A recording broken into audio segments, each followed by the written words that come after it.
All right, man, we are out here at our beautiful little local lake. It's hot, it's miserable.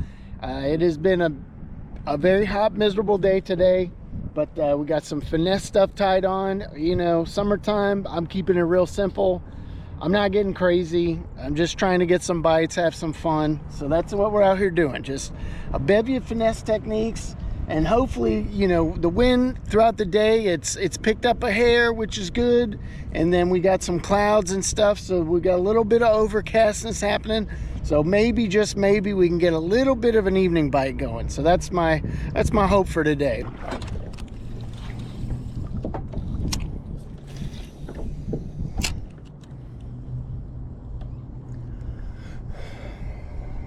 There we go. There we go. There we go. Little guy. Hell yeah, man. This guy came up and just munched on something, chased something on the surface, so you know, just made that cast, baby. There he was. There he was.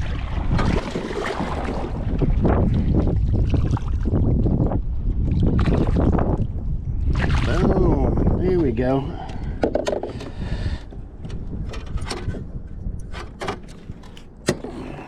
There he is. Look at that. He chomped that sakamata, dude. We got the 6-inch, the real sakamatas.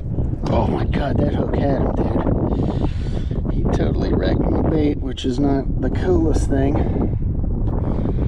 Only got a couple packs. They're pretty damn expensive. And there you go. Shit happens. I hadn't been fishing them, so what the hell, why not? I'm going to toss them around today. Fooled this guy, so I'll take it.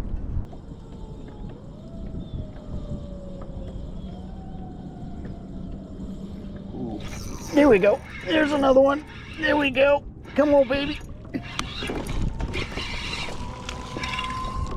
Alright, man, we're flipping back and forth kind of between the finesse jig, dredging some bottom. Oh, hey. That's a nice one. That's a good one, guy. Just mixing it up, man. Just kind of seeing what the deal is. Look at that. Look at that. Oh, there's no bait left. Guy hoovered it, though. Completely choked it. That's a good sign, man.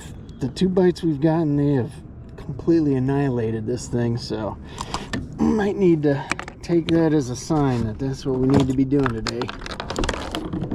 Seeing some fish come and hit the surface every now and then, busting on bait and stuff, so they might just, you know, really just might not be on the bottom, might be wasting our time dragging something around, but we'll kind of still keep switching back and forth, messing around with it. But both our bites right there, bam.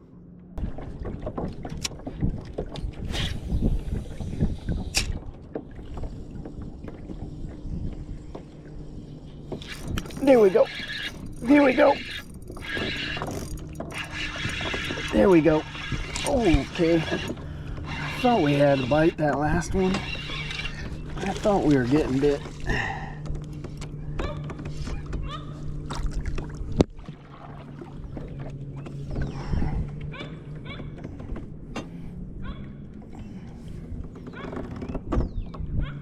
Oh, hey. Almost had him. Dude, these guys are wrecking my baits though, man. Holy shit, dude. Look at that. Just came back with a couple of, or a little bit of a head and an eyeball on that one. Dang it, dude. But they're hammering it. They are smoking it, dude. Here we go. That's a decent, you know, that's a decent little guy. All right, dude, number 3. It's a slow go, but they're biting, man. You just gotta put in the time.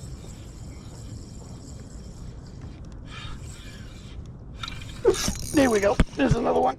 There we go. There we go.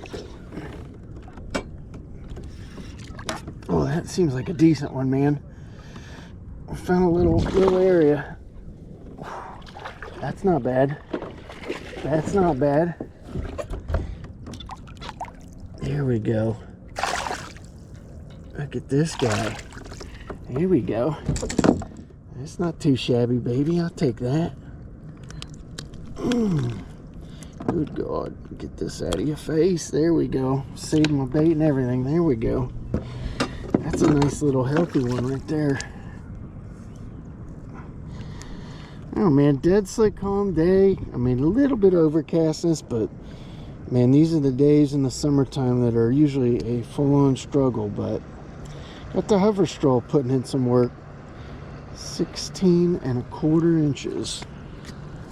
There you go. It's still possible to catch some fish even though it sucks out. Oh man, just a quick, there it is.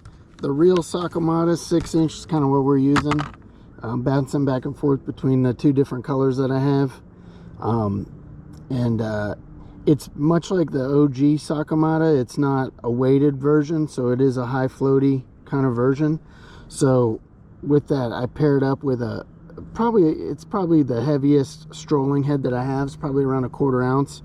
You know, generally speaking, when I do some hover strolling and such, I'm throwing smaller, you know, more like 3-4 inch size baits. So I'm really sticking in that 1/16 to 1/8 inch range with the heads, but this I'll go with the biggest head that I have. So it's all about how you work your rod and where you're, you know, if you hold your rod tip up and shake and reel, you can kind of keep this up in the water column. You can drop it down, so you can kind of adjust where you're fishing it in as far as depth based on what you're doing with your rod and reel and stuff. So I like the heavier head. It's a bigger bait. It just helps sling it out there, you know. I think it matches up better with it. So there you go. That's the whole setup right there.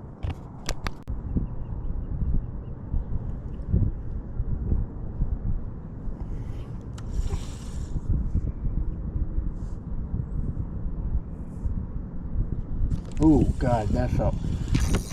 There we go. There we go. Oh, what do we got here, guy? Mixing it up, man. We're just drifting the middle. There we go. There's another little bass. Hell yeah.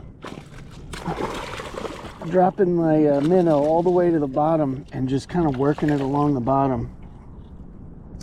Just out deeper, out in the middle of the lake. Kind of drifting back. Drifting back to where I drop in, just something to mess around with, you know. It's summertime. These fish should be out here, out in the depths too. Especially, I'm assuming, the bigger ones. Oh my God, dude. This guy got it. There we go. Holy cow, dude. Whew. Not a big one. He was down there deep though. He was down there hanging out, waiting for my little minnow to cruise by.